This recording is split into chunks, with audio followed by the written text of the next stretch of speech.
Boa noite, pessoal. Tudo bom? Vamos lá para mais uma aula em oposição à greve e hoje está tratando então do processo administrativo fiscal de rito ordinário do ICMS. Essa então é uma aula em continuidade ao processo administrativo tributário e avançando na matéria a gente vai dar uma olhada hoje em algo muito específico, que é como funciona o processo administrativo fiscal no estado do Paraná, ou seja, com relação aos tributos estaduais, relembrando lá no artigo 155 da Constituição Federal quais são os tributos estaduais, ICMS, IPVA e ITCMD.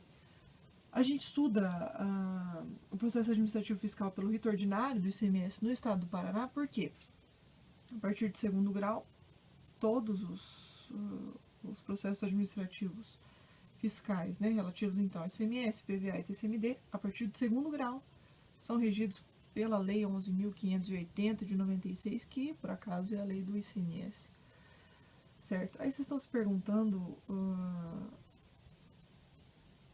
que é primeiro grau, o que é segundo grau, né? Bom, primeiro grau é aquele que profere a primeira decisão, aquele que fala primeiro sobre o seu caso, no caso aqui sobre o seu processo administrativo tributário, certo? Então você tem uma decisão de uma autoridade de primeiro grau, que é aquela que fala primeiro, e em razão do princípio do duplo grau de jurisdição, a gente tem então a possibilidade de que essa decisão seja revista, certo?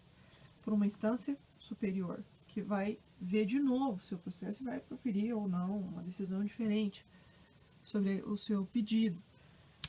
Bom, mais especificamente, então, como eu já disse, o sistema do processo administrativo fiscal no estado do Paraná é regido pela Lei 11.580 de 96, mas isso a partir do segundo grau. Então, a partir quando a gente faz o pedido para a instância revisora, digamos assim, né, o segundo grau, a gente tem todos não importa, né, qual o tributo, sendo ele ICMS, IPVA e TCMD, vão seguir o rito imposto pela Lei 11.580.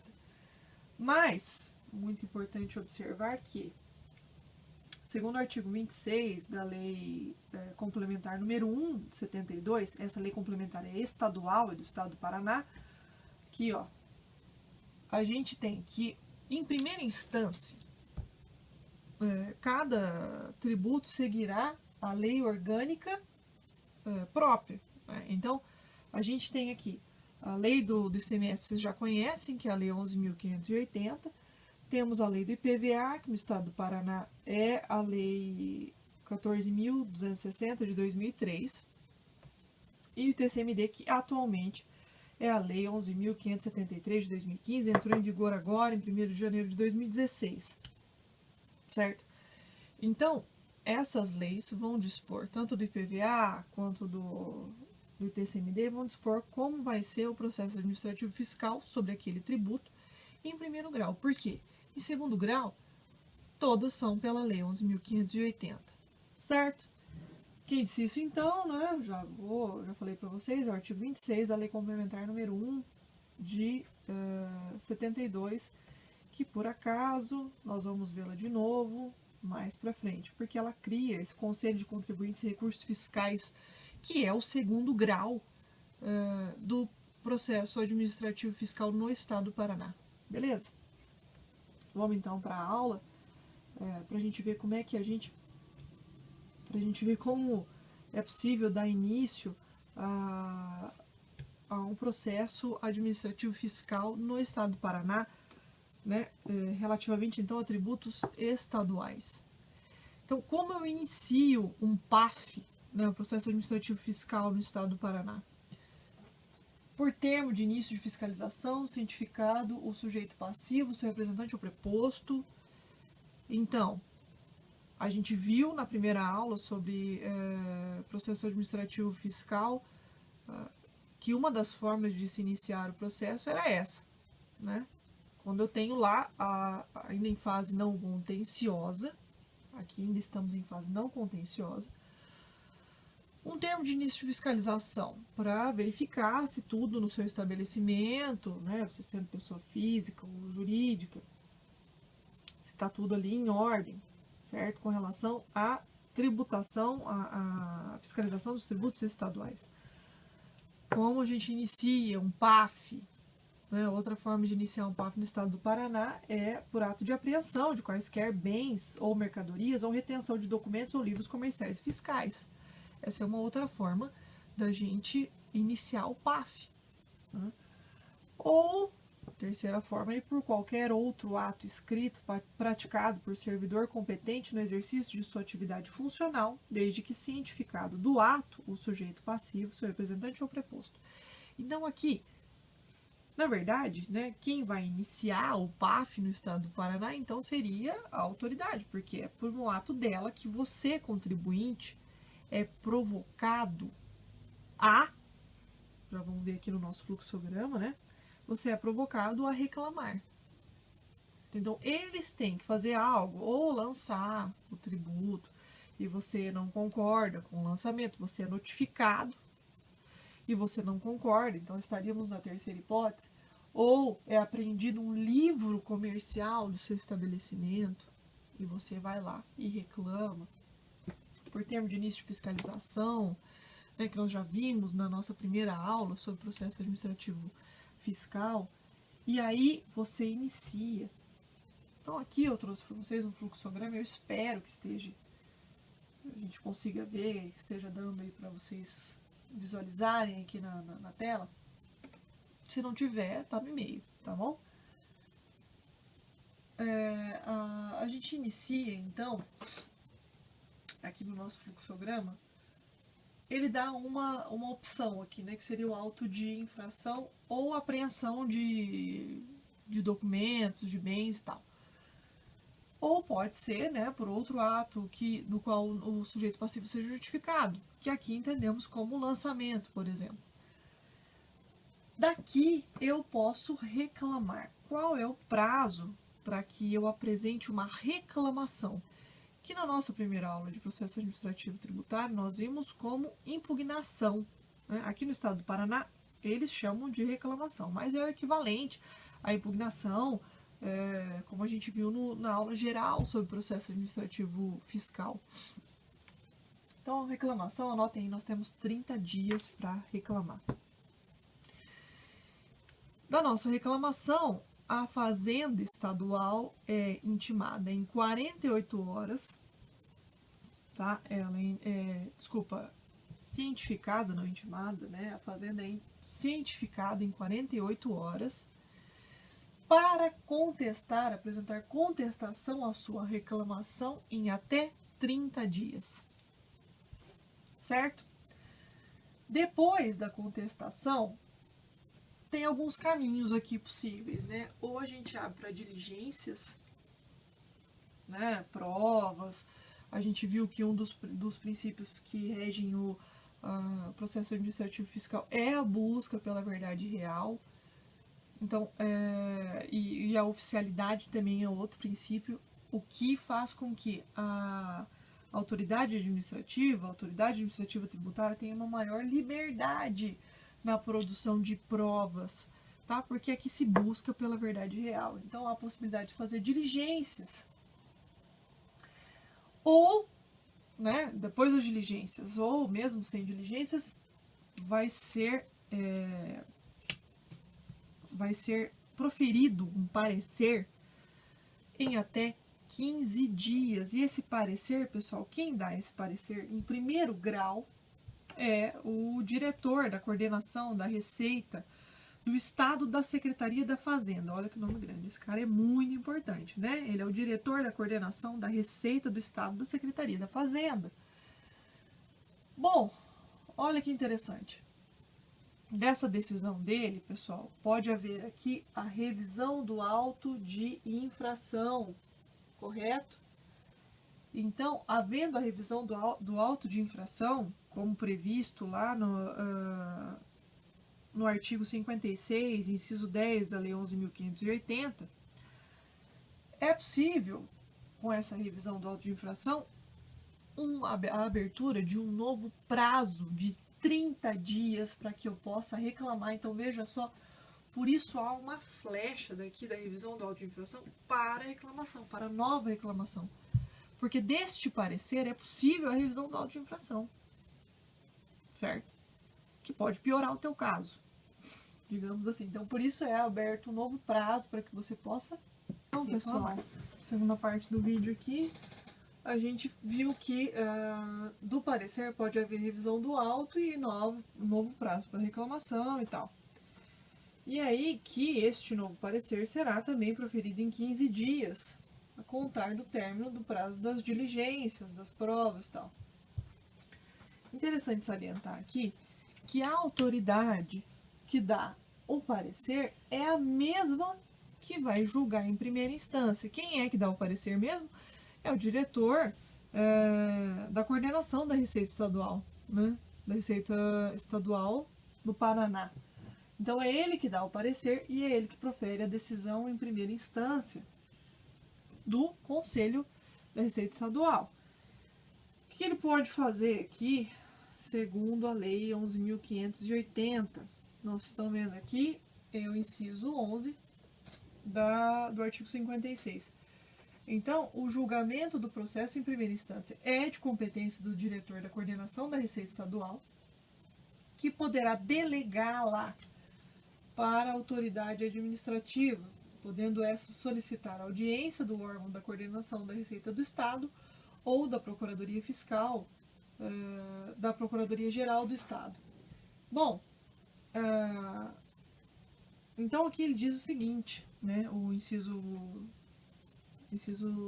11, que ele tem a competência para julgar, o diretor da coordenação da Receita Estadual, ou ele pode delegar essa função de julgar para a autoridade administrativa,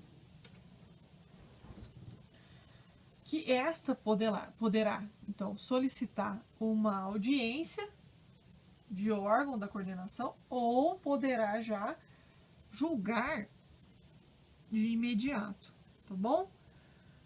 Ok, pessoal, então a gente viu aí que pode ser a mesma autoridade que profere o parecer é a que vai dar a decisão em primeiro grau. Finalmente, dada a decisão em primeiro grau, a gente vai partir então para o processo em segundo grau, lembrando que é na segunda instância, no segundo grau, que os processos são regidos pela mesma lei, pela Lei 11.580. Então, ICMS, ITCMD e IPVA, em segundo grau, são regidos pela mesma lei. Então, da decisão de primeiro grau, cabem dois recursos. O recurso ordinário ou recurso de ofício. Bom, o que é isso? Recurso de ofício, recurso ordinário. O recurso de ofício, anotem aí, é aquele que cabível, quando a decisão, em primeira instância, é desfavorável ao fisco ou favorável ao contribuinte. Então, aqui eu tenho o recurso de ofício. Por que de ofício? Porque daí a Receita ela é obrigada a recorrer, certo? Então, recurso de ofício. Então, quando há quando é desfavorável à Receita Estadual, beleza?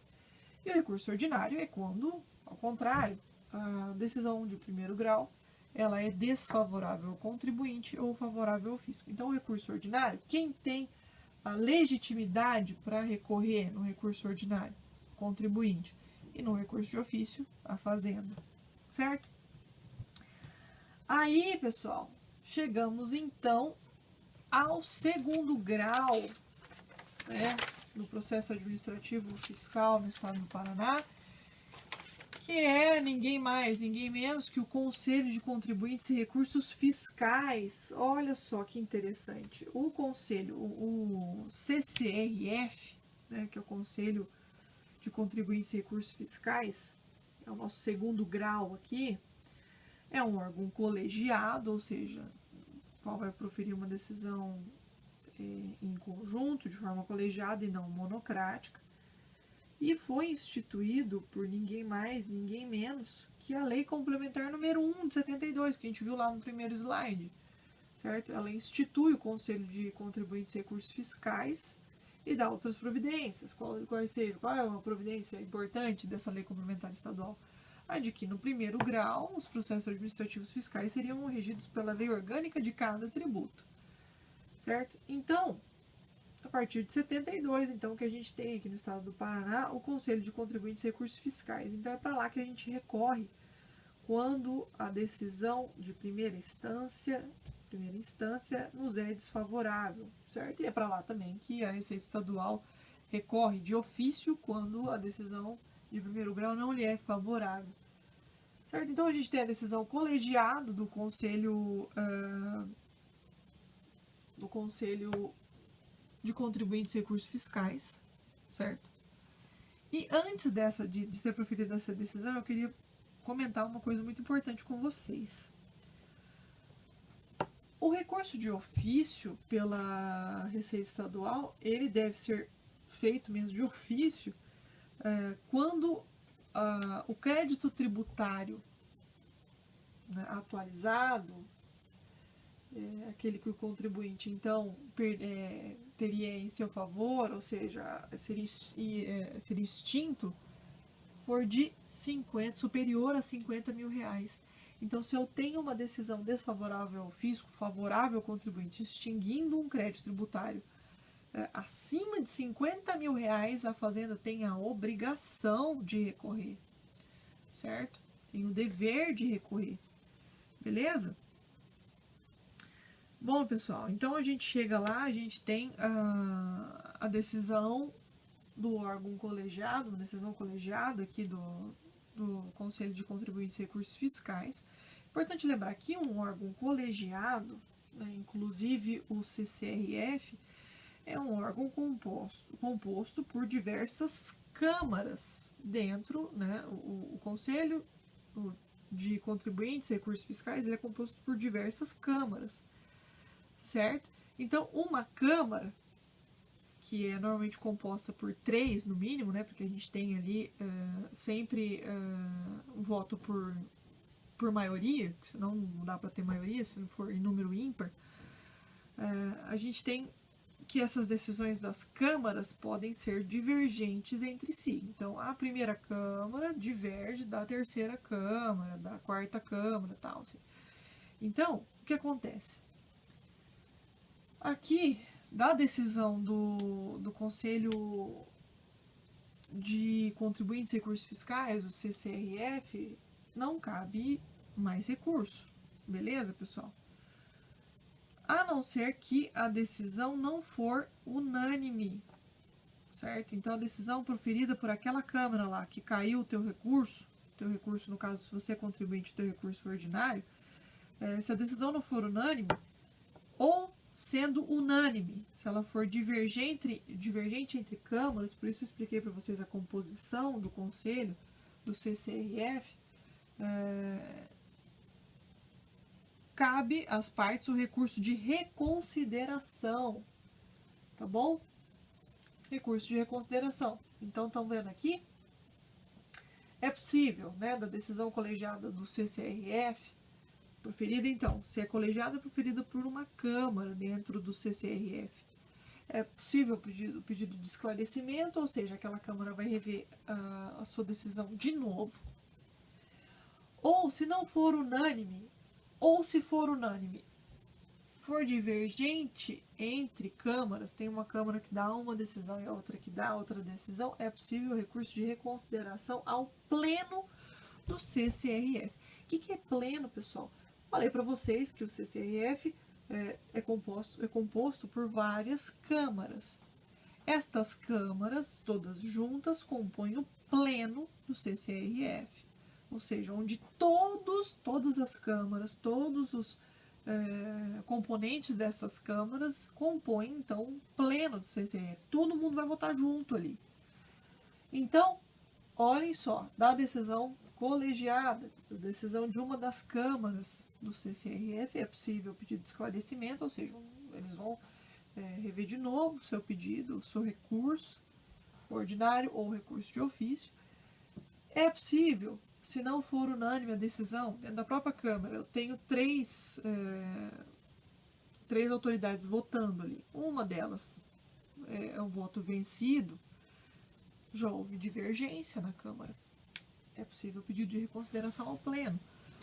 Então, pessoal, para finalizar aqui nossa aula, em suma, o que a gente tem? O processo administrativo fiscal estadual, ele pode... Qual é a instância máxima? O pleno do CCRF. Tá? E dessa decisão do pleno, se for favorável ao fisco, isso já falei na aula presencial, se for favorável ao fisco, eu tenho inscrição em dívida ativa. Eu, contribuinte, perdi, me fudi, e agora estou inscrito em dívida ativa.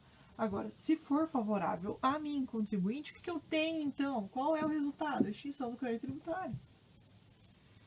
Certo? Então, a extinção do crédito tributário, neste panorama aqui, pode se dar ou pelo pagamento, você tem um auto de infração ou apreensão, ou você é notificado do lançamento, o que você pode fazer? Você pode pagar também, é uma opção, você não precisa necessariamente reclamar, né? Ou você... E com o pagamento, perdão, o pagamento, vocês lembram, é uma forma de extinção do crédito tributário. Então, eu tenho, depois de toda essa novela aqui, que o fluxograma explica bem, e eu passei para vocês por e-mail, ou eu tenho, se for favorável ao fisco, a inscrição em dívida ativa, ou, se for favorável ao contribuinte, a extinção do crédito tributário. Beleza? Bom, pessoal, era isso que eu tinha para falar para vocês, com vocês nessa aula, tá bom? Próxima aula possivelmente vai ser em sala de aula mesmo, tá bom? Ou mais aqui, a gente já tem outros vídeos gravados lá no YouTube, dê uma olhada lá, que isso cai na prova, beleza? Um abraço para vocês, boas férias, até a próxima.